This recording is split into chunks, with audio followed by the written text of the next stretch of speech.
আসসালামু আলাইকুম। আজকে হচ্ছে আমাদের ম্যাথমেটিক্স এর 5 নম্বর ক্লাস। টপিক হচ্ছে বিন্যাস এবং সমাবেশ, যেমনটা দেখতে পাচ্ছেন।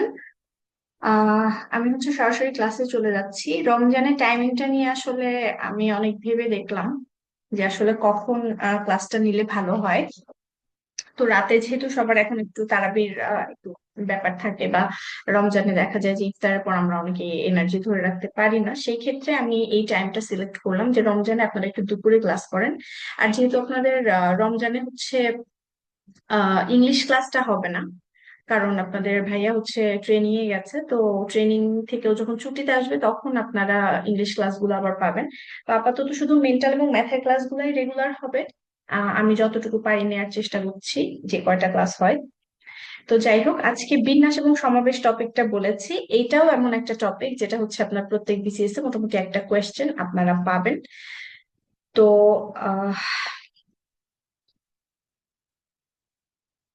আমি হচ্ছে শুরু করি। ওয়েল, বিন্যাস এবং সমাবেশ এই দুইটা টার্মের সাথে আপনারা মোটামুটি মনে হয় পরিচিত। আপনাদের বিন্যাস এবং সমাবেশের মধ্যে সামান্য একটু পার্থক্য আছে, বা তবে মূল কাজের মধ্যে আবার সাদৃশ্য আছে, যে কারণে হচ্ছে বিন্যাস সমাবেশকে মোটামুটি একসাথেই রাখা হয় সব সময়। তো বিন্যাসের ইংলিশটা হচ্ছে পারমুটেশন, যেখান থেকে আসছে হলো পি। আর সমাবেশের ইংলিশটা হচ্ছে কম্বিনেশন, যেখান থেকে আসছে হচ্ছে সি। এই পি এবং সি এর সাথে আপনারা মোটামুটি পরিচিত। যখন আপনারা পারমুটেশনের অঙ্কগুলা করেন বা বিন্যাসের অঙ্কগুলা করেন, তখন আমরা অহরহ এই সূত্রটা ব্যবহার করি, যে এন পি আর। এখানে পি, এন আর আরটা কি জিনিস আমি বলবো, জাস্ট আমি দেখাচ্ছি এই জিনিসটা আপনাদের পরিচিত লাগে কিনা দেখেন। আর কম্বিনেশনে আমরা এই সূত্রটা সেম ভাবেই লিখি, এনসি আর। কথা হইলো, এই কম্বিনেশন এবং পারমুটেশনের মধ্যে সামান্য একটু পার্থক্য আছে, সেটা আমি বলে দিচ্ছি। তবে মোটামুটি জিনিসটা হচ্ছে এই, যে আমরা এন সংখ্যক জিনিসের মধ্যে থেকে আর সংখ্যক জিনিসকে বেছে নিব, সেটার প্রক্রিয়া হচ্ছে আমাদের এই পারমুটেশন বা কম্বিনেশন। এখন কখন আমরা কম্বিনেশন করব আর কখন আমরা পারমুটেশন করব, মানে কখন সি কে ব্যবহার করব আর কখন পি কে ব্যবহার করব, এটা নিয়ে অনেকের মধ্যে একটু কনফিউশন দেখা যায়। এটা ক্লিয়ার করে দিচ্ছি। লাইক, পারমুটেশন হচ্ছে আপনার এমন ধরনের একটা, আমরা কি বলি, এমন ধরনের একটা বাছাই প্রক্রিয়া যেখানে আপনি একটা নির্দিষ্ট সংখ্যক ধরেন যে কোনো বস্তু হতে পারে, তার মধ্যে থেকে কয়েকটাকে বাছাই করবেন ক্রম অনুযায়ী। ক্রম মানে কি, কার পরে কে বসবে এটাও এখানে ফিক্সড। এটাকে বলা হয় পারমুটেশন। আর ক্রমটা যেখানে নাই, আমি বাছাই ঠিকই করব, এন সংখ্যক জিনিসের থেকে আমি আর সংখ্যক জিনিসকে বাছাই করব, কিন্তু সেখানে কোনো ক্রম নাই, আমি যাকে যার পাশে খুশি বসাতে পারি। ঠিক আছে? বা মানে একটা জিনিসকে আপনি ডাবল তখন কাউন্ট করতে পারবেন না, পারমুটেশনের ক্ষেত্রে পারবেন। পারমুটেশনে মনে করেন এ এবং বি কে আপনি যদি একসাথে বসান, সেক্ষেত্রে আপনি এ বি কে পাশাপাশি রাখতেছেন, আবার বি এ কে রাখতেছেন। এটাকে আপনি দুইটা পারমুটেশন মানে চিন্তা করতে পারবেন, বাট কম্বিনেশনের ক্ষেত্রে কিন্তু তা না। কম্বিনেশনে এই দুইটা সেমই জিনিস একসাথে বিবেচনা করতে পারবেন। এই হচ্ছে পারমুটেশন এবং কম্বিনেশনের মধ্যে পার্থক্য। সো পারমুটেশনের যে সূত্রটা, সেটা হচ্ছে আপনার n factorial by n minus r factorial. ব্যাস, এটা হচ্ছে আমার এন পি আর এর মান। এই যে এইটার সূত্র হচ্ছে এটা। এবং এনসিআর এর যে সূত্র, সেটাও এই কাছাকাছি রকমেরই দেখতে। জাস্ট এন ফ্যাক্টোরিয়াল বাই হচ্ছে এন মাইনাস আর ফ্যাক্টোরিয়াল তো থাকবেই, তার সাথে যুক্ত হবে আর ফ্যাক্টোরিয়াল। এই এই দুটো সূত্র আপনারা মনে রাখবেন। এখানে আর ফ্যাক্টোরিয়ালটা এক্সট্রা দিয়েছে, যেমনটি আমি বললাম যে পারমুটেশনের ক্ষেত্রে হচ্ছে মানটা বড় আসবে, মানে এনপিআর করলে আপনি যেই মান পাবেন, এনসিআর করলে এন আর আর এর মান যদি একই বসান, তাও আপনি মানটা পাবেন সি এর ক্ষেত্রে ছোট। কারণ কি, আপনি এ বি এবং বি এ কে পারমুটেশনে দুইটা আলাদা জিনিস হিসেবে মানে আপনি চিন্তা করতেছেন, বাট কম্বিনেশনের ক্ষেত্রে আলাদা করে চিন্তা করতেছেন, ওই দুইটা জিনিসকে আপনি সেমই চিন্তা করতেছেন, তো মানটা আসবে ছোট। মানে একটা করে কম আসছে দুইটার ক্ষেত্রে, বুঝতেই পারতেছেন। তো পারমুটেশন এবং কম্বিনেশনের আমরা জাস্ট যখন ম্যাথ দেখবো, তখন আমাদের কাছে জিনিসটা হচ্ছে ক্লিয়ার হয়ে যাবে। ফ্যাক্টোরিয়াল দিয়ে কি বোঝায় মনে হয় আপনারা সবাই জানেন। এই যে ফ্যাক্টোরিয়াল, মনে করেন এন ফ্যাক্টোরিয়াল, তো যে কোনো একটা সংখ্যা আপনি বসান, যদি 5 ফ্যাক্টোরিয়াল লিখি আমি, 5 ফ্যাক্টোরিয়াল এর মানে হচ্ছে 5 আর তার আগের সবগুলা সংখ্যা, 4 × 3 × 2 ইন্টু ওয়ান, এভাবে। ফ্যাক্টোরিয়াল মানে হচ্ছে ওই সংখ্যাটা তো বসাবোই, তার সাথে গুণ দিয়ে তার আগে সব সংখ্যাগুলোকে বসাবো, এগুলাকে আমরা বলে থাকি হচ্ছে ফ্যাক্টোরিয়াল। তো এই ফ্যাক্টোরিয়াল আমরা কোথায় ব্যবহার করতেছি? পারমুটেশনের ক্ষেত্রে এবং হচ্ছে কম্বিনেশনের ক্ষেত্রে। তো যাই হোক, সূত্রটা আমরা মোটামুটি একটু দেখলাম। আমরা ম্যাথ করার সময় এই জিনিসগুলো আরো ভালোভাবে বুঝতে পারবো। বিসিএস এর ম্যাথ গুলা এরকমই, মানে এখান থেকে ম্যাথ হয় প্রত্যেকবারই বিসিএস, এবং খুবই ইজি ম্যাথ থাকে। ইজি ম্যাথ থাকে বিধায় দেখা যায় যে মানে অত বেশি আপনাকে এটা নিয়ে পেন নিতে হবে না, বাট জিনিসটা শিখতে হবে। মানে এটা আর কি আপনার বোঝা উচিত যে এটা আমাকে ভালোভাবে শিখতে হবে, যেহেতু সহজ প্রশ্ন হয় এটা থেকে যাতে আমার 1 নাম্বার আমি সিকিউর করতে পারি। তো এখানে দেখেন সর্বশেষ যে বিসিএস টা ছিল, 46তম বিসিএস এর প্রশ্ন আসছিল একটা, সেটা আসছিল যে কোণিক।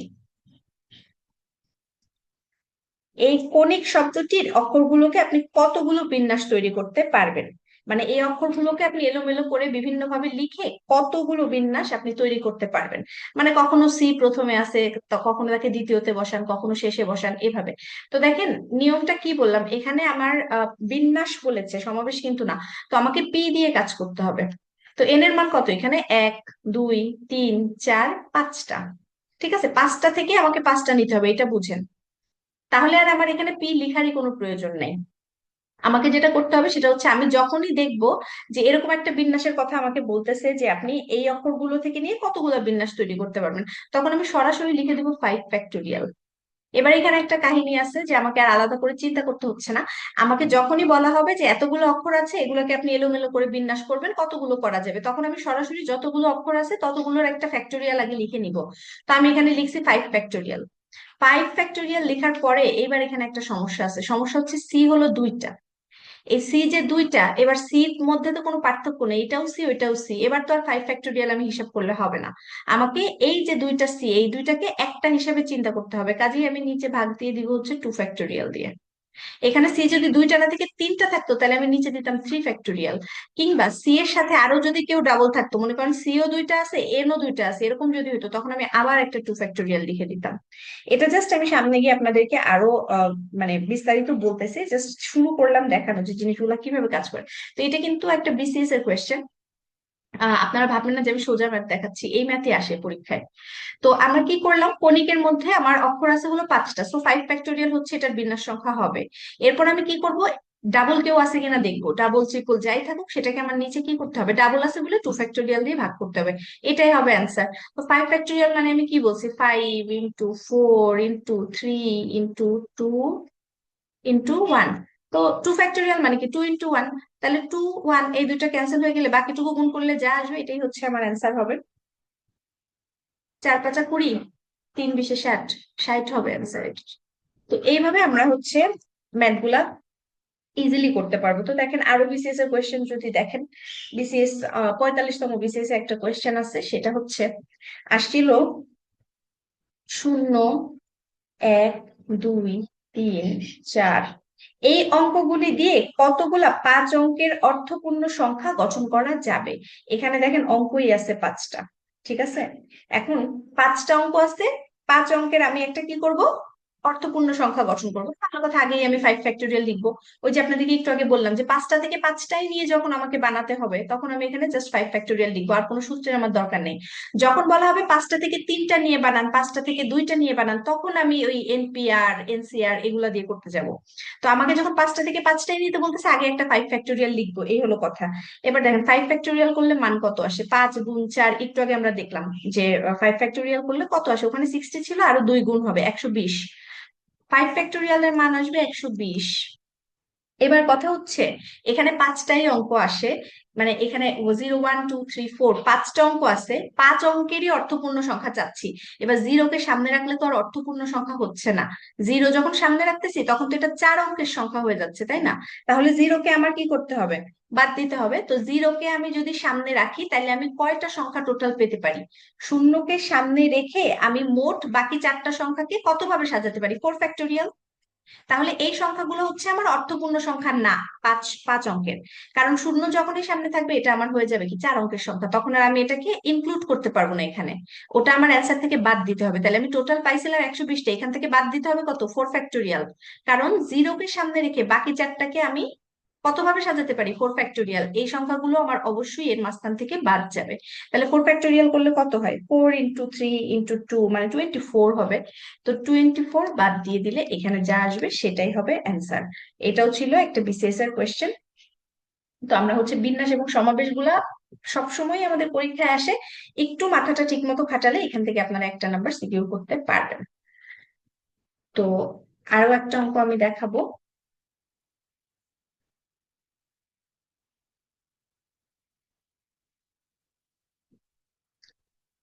বিন্যাস এবং সমাবেশ গুলায় ফেললে আসলে বিষয়টা সমস্যা হয়ে যায়, কারণ হলো সব অঙ্কে আপনাকে বলে দিবে না যে বিন্যাস সংখ্যা কত বা এখানে সমাবেশ সংখ্যা কত। যখন বিন্যাস সংখ্যা বলে দিবে অবশ্যই আপনি তখন পি ব্যবহার করতে পারবেন, আর যখন সমাবেশ সংখ্যা বলে দিবে তখন সি ব্যবহার করতে পারবেন। কিন্তু যদি বলে না দেয় তখন আপনাকে এটা বাছাই করাটা একটু ডিফিকাল্ট। সেটার ওয়েটা আমরা দেখবো, এটা এটা আমাদের জন্য ইজি হবে বুঝে নেওয়াটা। তো যাই হোক, আমরা আরেকটা অঙ্ক দেখি। এটা হচ্ছে আপনার 40তম বিসিএস এ একটা প্রশ্ন আসছিল গাণিতিক যুক্তিতে, যে 6 জন খেলোয়াড়কে সমান দুই দলে কতভাবে আপনি বিভক্ত করতে পারেন? 6 জন খেলোয়াড়কে দুই দলে বিভক্ত করবেন সমানভাবে, তাহলে প্রত্যেক দলে কতজন আসবে? 3 জন করে। ঠিক তো? এটাই তো হওয়ার কথা নাকি?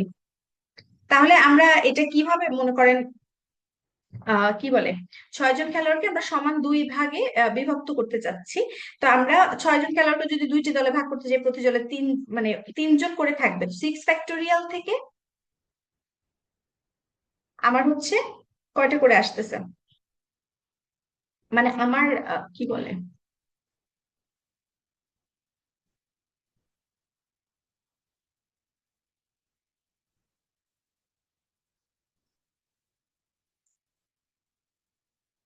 ওয়েল আমি যেটা বলতেছিলাম যে আমরা যখন 6 জন থেকে 3 জনকে নিতে চাচ্ছি, এবার তো আমাকে সূত্র লিখতে হবে, শুধু 6 ফ্যাক্টোরিয়াল লিখলে হবে না, তাই তো? তো 6C3 এভাবে আমাকে লিখতে হবে, তাই না? 6C3। কেন আমি সি নিলাম, পি কেন নিলাম না, এটাই বর্ণনা করতে চাচ্ছিলাম। এখানে আমি 6P3 লিখলে ভুল কেন যাবে? ভুল যাবে কারণ ওই যে 3 জন খেলোয়াড়, এরা আগে থাকুক পিছে থাকুক যেখানেই থাকুক, 3 জন তো 3 জন।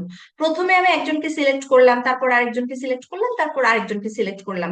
এভাবে না করে আমি যদি 3 নাম্বার জনকে আগে সিলেক্ট করি, তারপরে তার আগের জনকে সিলেক্ট করি, এভাবে করলেও আমার দলের মধ্যে কোনো চেঞ্জ আসতেছে না। মানে এখানে আমি যে 3 জনকে সিলেক্ট করবো এদের কোনো ক্রম নাই। এরা প্রথমে থাকলেও যা, শেষে থাকলেও তা, তিনটা মানুষ তো। তো কাজেই আমি আর পি ব্যবহার করতে পারতেছি না। এটাই হচ্ছে আপনাদেরকে আমি বোঝাতে চাচ্ছিলাম যে কখন পি ব্যবহার করবো আর কখন সি ব্যবহার করব, ঠিক তো? পারমুটেশনের সাথে কম্বিনেশন এতটুকুই পার্থক্য, যেখানে আমি 3 জন প্লেয়ারকে সিলেক্ট করব, সেই 3 জনকে আমি যে ক্রম অনুসারেই সিলেক্ট করি না কেন, তাদেরকে ধরেন দিলাম নাম্বার, আমি 1 number, 2 number, 3 number, 4 number player, 5 number player, যে প্লেয়ারকেই আমি সিলেক্ট করি না কেন সেই মানুষটা আগে সিলেক্ট করি বা পরে সিলেক্ট করি সে তো একই মানুষ। কাজে আমি এখানে সি ব্যবহার করব, পি না। তো 6C3, 6 জন থেকে 3 জন নেয়ার কতগুলো উপায় আমার আছে। আমি 6 জন থেকে 3 জন নিয়ে গেলে বাকি 3 জন তো অটো সিলেক্ট হয়ে যাচ্ছে, তাহলে আমাকে আর কোনো কাজ করতে হবে না। আমাকে শুধুমাত্র 6 জন থেকে 3 জনকে সিলেক্ট করে নিতে হবে। তাহলে অটোমেটিক্যালি আমার দুইটা দল হয়ে যাচ্ছে, 3 জনকে আমি সিলেক্ট করে নিচ্ছি, বাকি 3 জন আমার পিছনে পড়ে থাকতেছে, ওই 3 জন আলাদা একটা দল হয়ে যাচ্ছে। তাহলে 6C3 এর ক্ষেত্রে আমরা সূত্রটা কি পড়ছিলাম? 6 ফ্যাক্টোরিয়াল বাই হচ্ছে 6 - 3 মানে কি, n - r ফ্যাক্টোরিয়াল বলছিলাম না, আর হচ্ছে r ফ্যাক্টোরিয়াল, আর কে 3 এখানে, তাহলে 3 ফ্যাক্টোরিয়াল। তাহলে কত হয়? 6 ফ্যাক্টোরিয়াল বাই হচ্ছে 3 ফ্যাক্টোরিয়াল, 3 ফ্যাক্টোরিয়াল যা আসবে তাই। এখান থেকে আপনার হচ্ছে মানে 6 ফ্যাক্টোরিয়াল মানে আপনারা জানেন 6 × 5 × 4 এভাবে করে একদম 1 পর্যন্ত। দেন 3 থেকে 3 ফ্যাক্টোরিয়াল করলেও তাই আসে, কাটাকাটি করে যেটা থাকবে ওইটাই হচ্ছে আমার অ্যান্সার। তবে এখানে অবশ্যই সি আর পি এর ব্যাপারটা খেয়াল রাখবেন, যে কখন আমি সি নিচ্ছি কখন আমি পি নিচ্ছি। ওকে।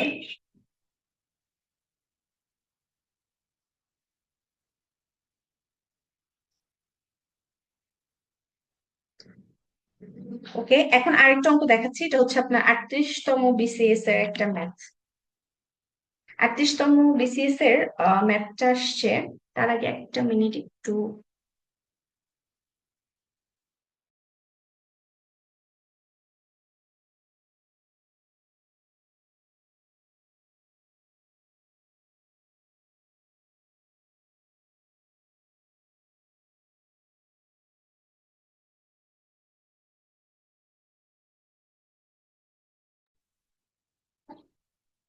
এনিওয়েজ, 38তম বিসিএস এর যে ম্যাথটা সেটা এখন আমরা একটু দেখবো। বিসিএস ম্যাথ গুলো দেখালে আসলে ইজি হয় যে কেমন ম্যাথ বিসিএস এ আসে, সেই ধরনের ম্যাথ নিয়ে আপনার প্রিপারেশনটা নিতে পারেন। তো 4 জন মহিলা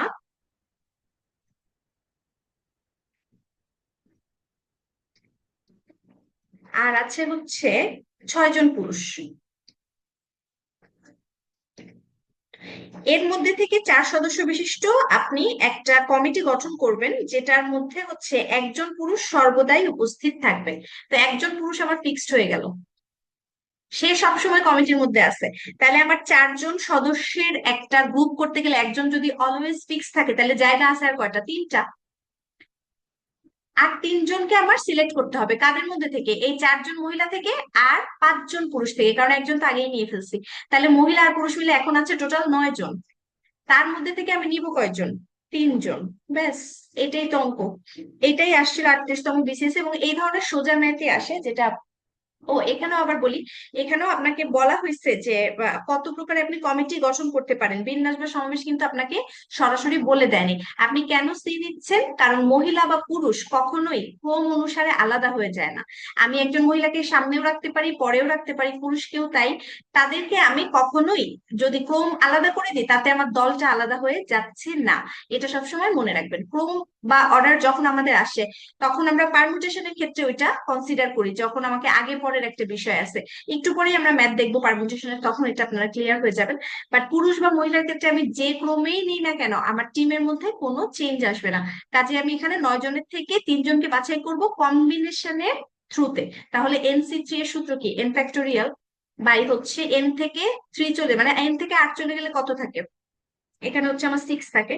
আর হচ্ছে R ফ্যাক্টোরিয়াল, আর এর মান কত? 3 ফ্যাক্টোরিয়াল। তো এইটুকু করলে যা আসবে সেটা হচ্ছে অ্যান্সার। এখন আমি আবারও আপনাদেরকে বলতেছি কেন আমি এখানে NC3 করলাম। কারণ হচ্ছে 4 জন মহিলা আর 6 জন পুরুষ ছিল, টোটাল 10 জন ছিল। এই 10 জনের মধ্যে থেকে একজন পুরুষকে অলরেডি আপনি কমিটির মধ্যে ইনক্লুড করে দিয়েছেন, তাকে আর নড়াচড়া করানো যাবে না। তাহলে আমি 4 জনের টিম করতে গেলে একজন আমার অলরেডি সিলেক্টেড, আর লাগবে 3 জন। কতজনের মধ্যে? ওই বাকি 9 জনের মধ্যে। একজন পুরুষ চলে যাওয়ার পরে যে বাকি 9 জন আছে, তার মধ্যে থেকে আমি 3 জনকে সিলেক্ট করছি NC3 এই প্রক্রিয়াতে। তো এটা ছিল আমাদের কম্বিনেশনের একটা ম্যাথ। তো আমি দেখি পারমুটেশনের, সরি, পারমুটেশনের ম্যাথ আপনাদেরকে দেখাতে পারি এখানে। পারমুটেশনের ম্যাথ গুলো আমরা একটু দেখবো, কারণ পারমুটেশনের ম্যাথ গুলাও ইম্পর্টেন্ট, বিভিন্ন পরীক্ষায় আসে। যেমন ধরেন,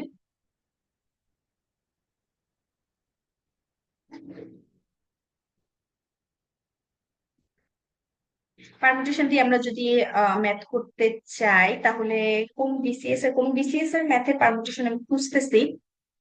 আহ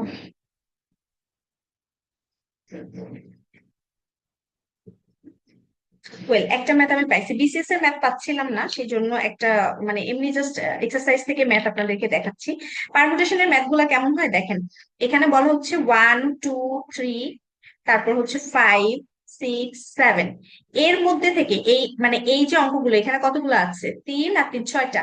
এই 6টার মধ্যে থেকে প্রত্যেক সংখ্যায় কেবল একবার ব্যবহার করে 5,000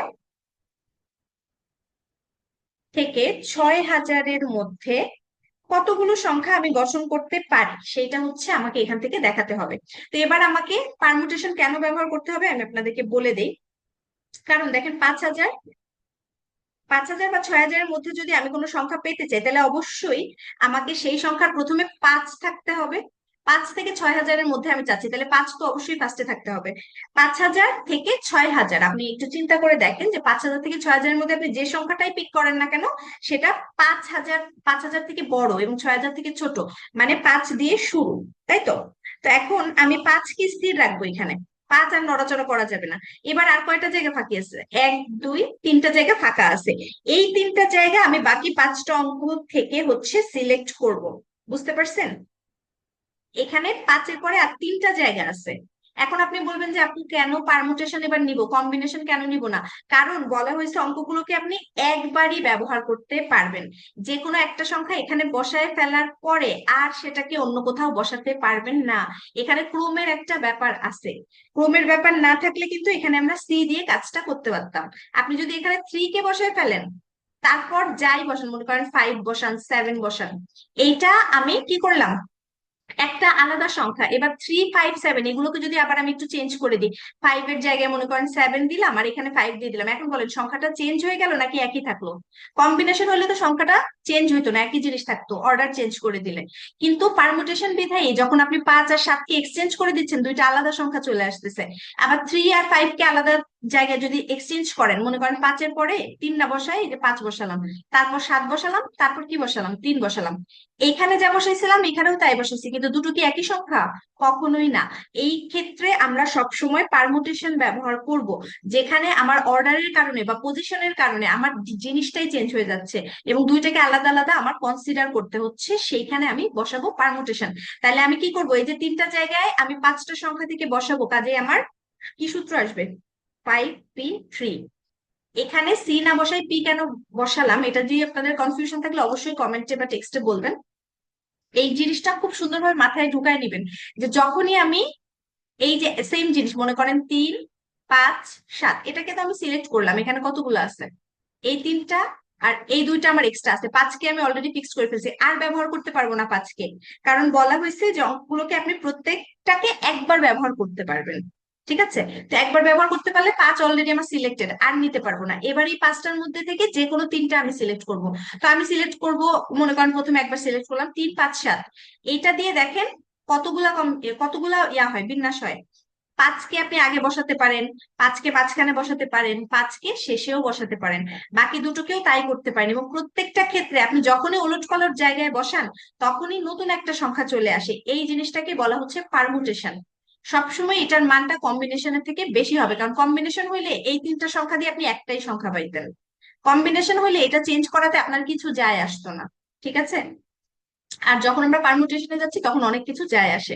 তো এখানে 5p3 এর ইয়াটা কি হবে, 5 ফ্যাক্টোরিয়াল বাই হচ্ছে 5 থেকে 3 চলে গেলে 2 ফ্যাক্টোরিয়াল, আর হচ্ছে 3 ফ্যাক্টোরিয়াল। এটা করলে যেটা অ্যান্সার আসবে সেটা হচ্ছে আমাদের উত্তরটা। এই এই ম্যাথটা এবং আগের যে ম্যাথ গুলা, মানে কম্বিনেশন এবং পারমুটেশনের যে ম্যাথ গুলা, এগুলো যদি আপনারা মোটামুটি ভালোভাবে বুঝে থাকেন, তাহলে হচ্ছে যে ম্যাথই আসুক না কেন, মানে বেসিকটা আপনি যদি ভালোভাবে বুঝে থাকেন, তাহলে এরপর যে ম্যাথই আসুক না কেন আপনার ক্ষেত্রে খুব একটা সমস্যা হওয়ার কথা না। তো আমরা আরেকটু দেখি, মনে করেন পারমুটেশন বললাম, এবার আরেকটু অন্য টাইপের একটা ম্যাথ বলি, লাইক কম্বিনেশনের ম্যাথ গুলাই কিভাবে করা যেতে পারে। আবার 10টা জিনিসের মধ্যে আমি যদি মনে করেন, এই ম্যাথটা আবার বিসিএস এর ম্যাথ, এই জন্য একটু ইজি, আগের ম্যাথটা বিসিএস এর ম্যাথ ছিল না, এক্সারসাইজের ম্যাথ। 10টা জিনিসের মধ্যে দুইটা হচ্ছে সেম জিনিস আর বাকিগুলো হচ্ছে ভিন্ন জিনিস, মানে বাকি 8টা হচ্ছে আলাদা আলাদা টাইপের আর দুইটা হচ্ছে সেম সেম টাইপের, ঠিক তো? এখন এই জিনিসগুলো থেকে আপনি প্রতিবারে 5টা নেবেন, কত ভাবে আপনি বাছাই করতে পারবেন? প্রত্যেকবার কয়টা করে নেবেন, 5টা করে নেবেন। এখন এক্ষেত্রে আপনি কাজটা দুই ভাবে করতে পারেন, প্রথমে এই দুইটাকে নেন, এই দুইটাকে নিলে আর বাকি কয়টা লাগে, 5টা হওয়ার জন্য 3টা, তাহলে বাকি 8টা থেকে আর 3টা সিলেক্ট করেন, ঠিক তো? এখানে আমি একটু লিখি, আপনাদের বুঝতে অসুবিধা হলে আপনারা কমেন্ট করবেন অবশ্যই। দুইটা একই জাতীয় যে জিনিস আছে, এই দুইটাকে আমি আগে সিলেক্ট করলাম, তাহলে আমার আর লাগে কয়টা, আর লাগে হচ্ছে আমার 3টা, তাহলে 8c3। ওই তো একটা, আর মানে দুইটা নিচ্ছে আর এখান থেকে 8c চিনছি, 8c3 করলে মানটা কত আসবে, 8 × 7 × 6, তাতে আর নিচে আসবে হচ্ছে আপনার 3 ফ্যাক্টোরিয়াল, আর হচ্ছে এখানে কত আসে, 8 থেকে 3 চলে গেলে 5 ফ্যাক্টোরিয়াল, মানে যেটাই আসুক, যে মানটা আসুক সেটা আপনি লিখবেন। এবার আপনি যেটা করতে পারেন যে 9টা ভিন্ন জিনিস থেকে আপনি, মানে মোটামুটি এই দুইটা তো আমার নেওয়া শেষ, এবার এই দুইটার মধ্যে থেকে যে কোনো একটা আমি নিতে পারি। মানে আমি দুই ভাবে এখানে কাজটা আমাকে করতে হচ্ছে, না হলে দেখা যায় যে হিসাবে ভুল হয়ে যাবে। প্রথমে আমি দুইটা সেম জিনিসকে ইনক্লুড করে তারপর বাকি 3টা সিলেক্ট করছিলাম, এবার আমি দুইটা সেম জিনিস থেকে যে কোনো একটাকে সিলেক্ট করে বাকি 9টা থেকে,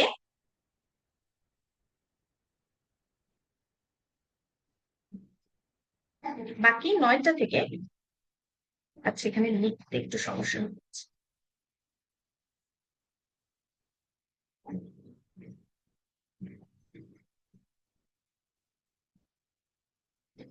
ওয়েল একটা কাজ আমরা কিভাবে করলাম, দুইটা সেম জিনিসকে ইনক্লুড করে বাকি তিনটা সিলেক্ট করলাম। এবার কি করব, একটা সেম জিনিসকে বাতিল দিয়ে দিচ্ছি। দুইটা সেম জিনিসের মধ্যে থেকে একটাকে বাতিল দিয়ে দিচ্ছি, একটা তো আগে অলরেডি নেওয়া হয়ে গেছে, একটা বাতিল দিলে এবার আমি সুন্দরভাবে কম্বিনেশনটা করতে পারবো। যে এবার আমার জিনিস আছে 9টা, তার মধ্যে থেকে আমি যে কোনো 5টা সিলেক্ট করতে পারি, ওই সেম জিনিসটাকে নিতেও পারি নাও পারি। সেম জিনিস দুইটা ছিল, একটা বাদ দিছে, দুইটা দুইটা থাকাও যে একটা থাকাও তা, আমার ওই দুইটা জিনিসের যে কোনো একটাকে কনসিডার করে হিসাব করলেই হিসাবটা সঠিক আসবে। তো এবার আমি একটা সেম জিনিসকে বাদ দিয়ে বাকি আছে আমার 9টা, 9টা থেকে আমি 5টা নিয়ে যতগুলা কম্বিনেশন আমার হয়, লাইক 9 ফ্যাক্টোরিয়াল, নিচে আসবে 4 ফ্যাক্টোরিয়াল, 5 ফ্যাক্টোরিয়াল, এটাও আমার একটা কম্বিনেশন।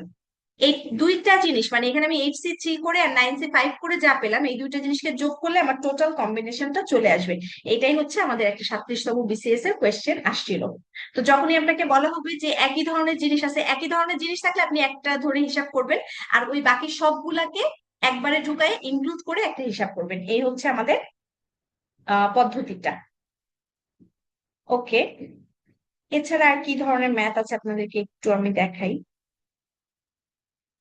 আহ বিসিএস এর ম্যাথ গুলা, বিসিএস এর ম্যাথ গুলা বেশি ইজি হয়। আপনারা প্র্যাকটিস করার জন্য এক্সারসাইজ থেকেই বেশি করবেন, সেটা আমি আপনাদেরকে বলছিলাম যে আপনারা ডাইজেস্ট থেকে করতে পারেন, অন্যান্য যে কোনো ম্যাথের বই আপনাদের কাছে থাকলে বিসিএস এর সেখান থেকেও করতে পারেন। ডাইজেস্ট থেকে করলে ভালো। ডাইজেস্টে মোটামুটি সবকিছু যতটুকু প্রয়োজন তার বাইরে কিছু দেয়া নেই। এটা ডাইজেস্ট করলে আপনার তাড়াতাড়ি শেষও হয়ে যায়, আপনি রিভাইজও দিতে পারেন। তো যাই হোক, আরেকটা ম্যাথ আমি এখানে দেখতে পাচ্ছি, যেটা হচ্ছে একটা ফুটবল টুর্নামেন্টে 6টা দল অংশগ্রহণ করবে, একক লিগ পদ্ধতিতে খেলা হবে। এখানে লিখেছে একক লিগ। একক লিগ মানে কি আপনারা এটা জানেন মনে হয়। খেলা হলে মোট কতটি খেলা হবে সেটা আমাকে বের করতে হবে। 6টা টিম আছে, একক লিগ মানে কি, প্রত্যেকে প্রত্যেকের সাথে খেলবে, ঠিক তো? 6টা টিমের একক লিগ মানে হচ্ছে প্রত্যেকটা টিম প্রত্যেকের সাথে খেলবে এবং দুটো দল মিলে একটা খেলা অনুষ্ঠিত হবে, তাই তো? তাহলে আমরা এটা কিভাবে বের করতে পারি বলেন তো?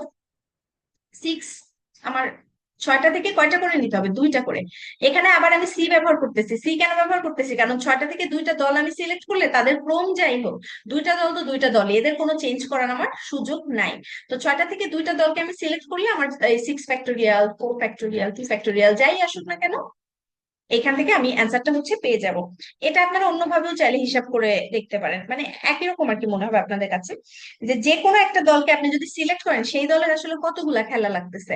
6 নাম্বার একটা দল আপনি ধরেছেন, একটা দল তাকে খেলতে হবে 5টা টিমের সাথে, তারপরের এরপরে যে আরেকটা আরেকটা আপনি দলকে ধরবেন, তাকে খেলতে হবে বাকি 4টা টিমের সাথে। এভাবে করে করে আপনি দেখবেন ফ্যাক্টোরিয়াল ওয়েতেই আসলে বের করা যায়।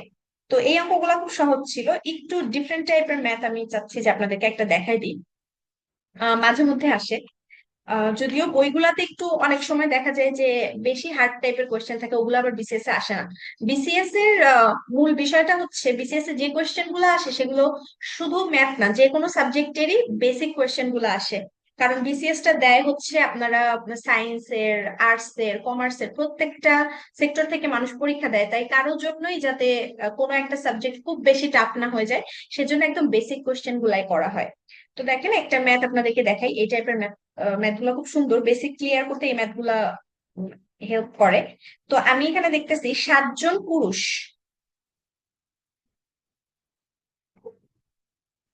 আর হচ্ছে 6 জন মহিলা,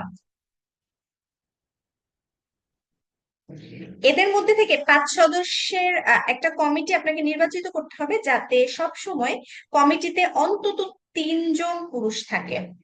এই পুরুষের মধ্যে থেকে 3 জন আমাকে রাখতে হবে। এই অঙ্কটা কঠিন কেন বললাম, কঠিন ঠিক না, অঙ্কটা একটু ট্রিকি। কারণ এই যে আপনি 3 জন পুরুষকে রাখবেন সবসময় কমিটির মধ্যে, এই 3 জনকেও আবার আপনার সিলেক্ট করতে হবে 7টার মধ্যে থেকে 3টা, সেটা আপনি করতে পারেন 7C3 উপায়ে। এটা আমি জাস্ট দেখাচ্ছি আপনাদেরকে, মানে ডিটেলস বলবো। আরেকটা কথা হচ্ছে, এই যে 7 জন থেকে 3 জন পুরুষ আপনি রাখতেছেন, এবার আপনাকে 5 জনের একটা কমিটি নির্বাচিত করতে হবে, যেখানে আপনি কি করতে পারেন, 3 জন পুরুষ রেখে 2 জন মহিলা রাখতে পারেন। এবার 4 জন পুরুষ রেখে 1 জন মহিলা রাখতে পারেন। 5 জন পুরুষ রেখে কোনো মহিলা নাও রাখতে পারেন, এই সুযোগটাও কিন্তু তারা দিচ্ছে। তারা কিন্তু বলেনি যে মহিলা ফিক্স করতে হবে, 1 জন বা 2 জন থাকতে হবে, কিচ্ছু না, মহিলা না রাখলেও আপনার কোনো অসুবিধা নাই। অঙ্কটার মধ্যে এটাই ট্রিক্স। আপনি সবসময় দেখা যাবে কি মহিলা রাখার চেষ্টা করবেন, এই পর্যন্ত এসে অনেকে চিন্তা করতে পারে, লাস্টেরটা আর চিন্তা করে না, যে মহিলা বাদ দিয়ে দিবে, কেন বাদ দিবে এটা তাদের মাথায় আসে না। কিন্তু এখানে কিন্তু বলা নাই যে মহিলা আপনাকে ইনক্লুড করতেই হবে, বলা আছে পুরুষ অবভিয়াসলি আপনাকে 3 জন ইনক্লুড করতেই হবে। তো 3 জন তো করবেনই, চাইলে আপনি 4 জনও করতে পারেন, 5 জনও করতে পারেন, এবং এখান থেকে আপনি মহিলা যতজন দরকার ততজন করে নিতে পারেন। তাইলে এখানে আমাকে প্রত্যেকটা জায়গায় আলাদা করে কম্বিনেশন হিসাব করে সবগুলাকে যোগ করতে হবে, এইটুকুই আমার কাজ। তো আমি বললাম যে এখানে আমি 3 জন পুরুষ নিচ্ছি, তাহলে আমাকে 7C3 থেকে 3টা পুরুষ কারা হবে তাদেরকে নির্বাচন করতে হবে। এরপরে এখানে মহিলা আছে কয়জন, তাহলে 3 জন পুরুষ নিলে মহিলা পাচ্ছি 2 জন, তাহলে এর সাথে আমি গুণ দিব কত, 6C2। ঠিক আছে, তাহলে আমার প্রথম কাজটা শেষ, 2 জন মহিলাও বাছাই করা শেষ, 3 জন পুরুষও বাছাই করা শেষ, দুইটার মধ্যে গুণ দিলে প্রথম সেক্টরটা পাচ্ছি। দ্বিতীয় ক্ষেত্রে আমাকে 7টার মধ্যে থেকে 4 জন পুরুষকে সিলেক্ট করতে হবে, তারপর আমাকে 6 জন থেকে সিলেক্ট করতে হবে 1 জন মহিলা। আর তৃতীয় ক্ষেত্রে শুধু আপনি 7C5 করলেই হচ্ছে। এইগুলার যা অ্যান্সার আসবে প্রত্যেকটাকে আমরা যোগ দিব, যোগ দিলে আমি আমার কাঙ্ক্ষিত যে অ্যান্সারটা সেটা পেয়ে যাব। এই অঙ্কগুলো একটু বড় হয়, কিন্তু বড় হলেও এই অঙ্কগুলা মাঝে মধ্যে দেখা যায় কোয়েশ্চেন যদি কঠিন করতে চায় কখনো হয়তো দিয়ে দিতে পারে। অঙ্কটা আমি আরো একবার আপনাদেরকে একটু ক্লিয়ার করে দিব।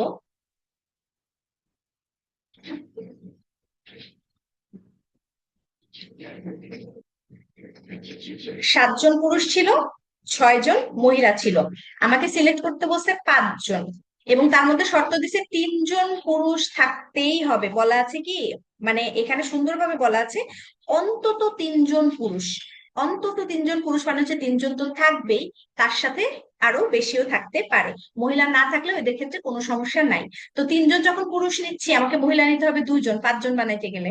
4 জন পুরুষ নিলে লাগতেছে 1 জন মহিলা 5 জন বানানোর জন্য, এবং 5 জন পুরুষ যদি আমি নিয়ে নিই তাহলে আমাকে 0টা মহিলা নিলেও হচ্ছে। এদের সব কম্বিনেশনকে আমরা যোগ করব। তো 7টা থেকে প্রথমে আমরা 3 জনকে সিলেক্ট করেছি, তখন আমাকে 6 জন থেকে 2 জনকে সিলেক্ট করতে হয়েছে। তারপর আমি 4টা থেকে 7 জন, সরি, 7 জন থেকে 4 জনকে সিলেক্ট করেছি, তার সাথে আমাকে 6 জন থেকে 1 জনকে সিলেক্ট হচ্ছে। প্রত্যেকটা আপনারা লিখে লিখে করবেন। তারপর লাস্টে গিয়ে আমাকে 7 জন থেকে আমি 5 জনকে সিলেক্ট করতে পেরেছি। তো 7 জন থেকে 5 জনকে সিলেক্ট করার যে সিস্টেম আপনারা জানেন, 7 ফ্যাক্টোরিয়াল বা নিচে আসবে হচ্ছে 2 ফ্যাক্টোরিয়াল, আর হলো 5 ফ্যাক্টোরিয়াল। এভাবে করে প্রত্যেকটাকে আপনারা হিসাব করে যা অ্যান্সার আসবে এটাই হচ্ছে আমাদের এই কম্বিনেশনটার মান। তো আহ আমার মনে হয় ম্যাথটা আপনারা বুঝেছেন। এখানে আমরা যখন হচ্ছে এই ভিডিওগুলো আপলোড দিব গ্রুপে, তখন ওখানে কমেন্ট করার আপনাদের অপশন আছে, আপনারা চাইলে কমেন্ট করতে পারেন। ওকে, আমি আরেকটা ম্যাথ দেখাবো।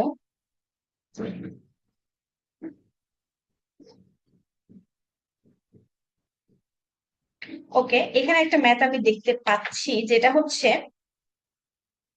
ইকুয়েশন।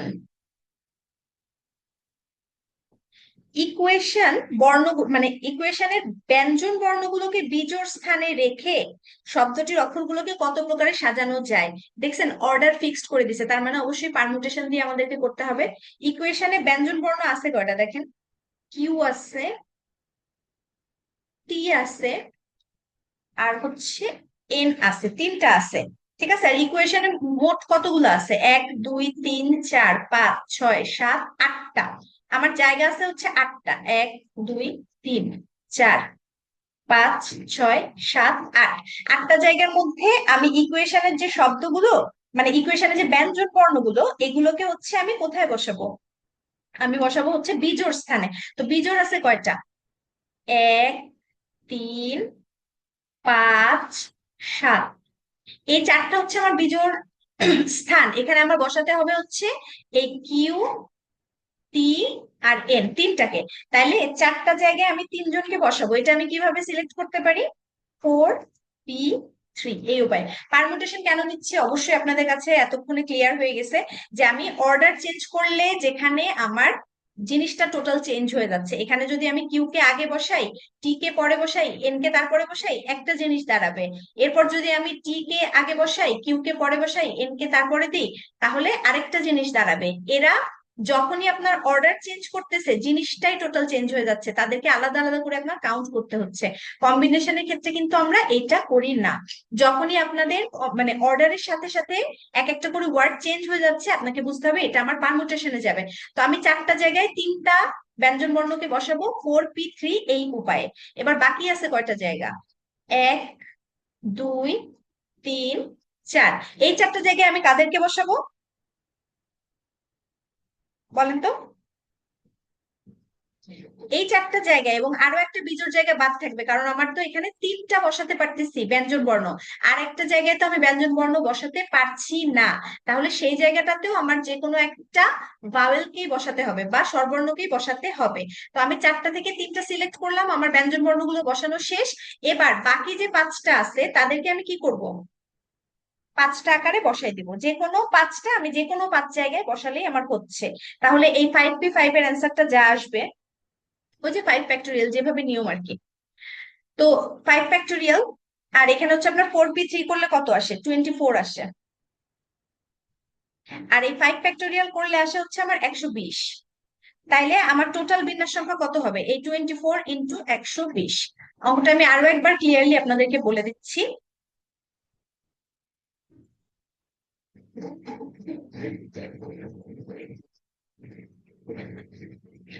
একদম পরিষ্কার ভাবে বলে দিচ্ছি, এটা বুঝলে অনেক কিছুই ইজি হয়ে যাবে।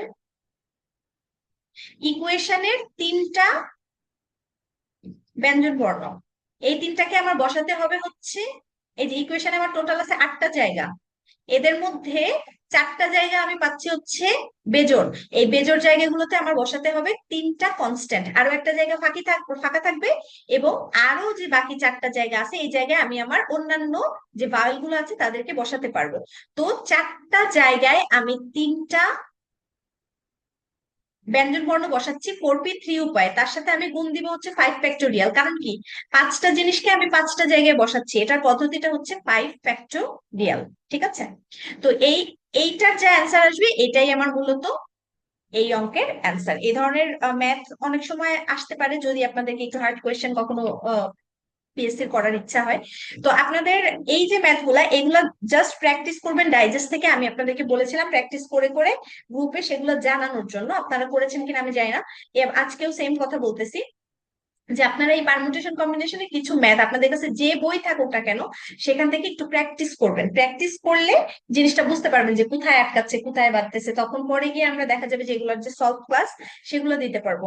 সলভ ক্লাসের মধ্যে হচ্ছে সবগুলা চ্যাপ্টার ভিত্তিক যতগুলা প্রবলেম আপনাদের আছে, আমরা ধরে ধরে দেখা যাবে 2টা বা 3টা সলভ ক্লাস যদি দেই, তাহলে আপনাদের অনেক প্রবলেম গুলাই ইজিলি কিন্তু আপনারা আর কি এখান থেকে সলভ করতে পারবেন। এবং প্র্যাকটিস করতে গেলে আপনার দেখা যাবে যে অনেক জায়গায় আপনি পারতেছেন। আপনাকে বারবার দেখে নিতে হবে সূত্রগুলো, বারবার করে করে আপনাকে দেখতে হবে, মুখে মুখে করার প্র্যাকটিস করবেন। এগুলো আসলে প্র্যাকটিস ছাড়া সম্ভব না। আপনারা ম্যাথের ক্ষেত্রে বারবার বলেন যে সাজেশন দিতে, বইয়ের সাজেশন।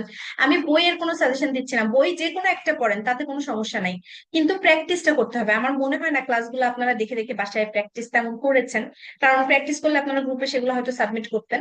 তো আপনাদের কাছে রিকোয়েস্ট থাকবে যেগুলো একটু প্র্যাকটিস করার চেষ্টা করেন। ম্যাথ হয়তো আমি আপনাদেরকে বিসিএস এর গুলা বা কয়েকটা এক্সারসাইজ থেকে কঠিন কয়েকটা আমি দেখাই দিলাম, বাট ম্যাথ আছে তো শত শত ম্যাথ, এগুলো আপনাদেরকে করে নিজেদেরকে একটু ডেভেলপ করতে হবে। এটা হচ্ছে মানে আমি আপনাদেরকে রিকোয়েস্ট করছি আর কি। তো আজকের ক্লাসটা এখানে শেষ করছি। আমি নেক্সট যে ক্লাসটা নিব, এই রমজান মাসে ক্লাসগুলো আপনাদের দুপুরেই আমি নেয়ার চেষ্টা করব। দুপুরে নিব, এবং সেটা হচ্ছে আপনার আমি টাইমটা আগে আপনাদেরকে জানাই দিব। মানে আহ রমজান মাসের যে শিডিউল, সেটা দুপুরে এই 3টার দিকেই ক্লাস নেওয়ার ইচ্ছা।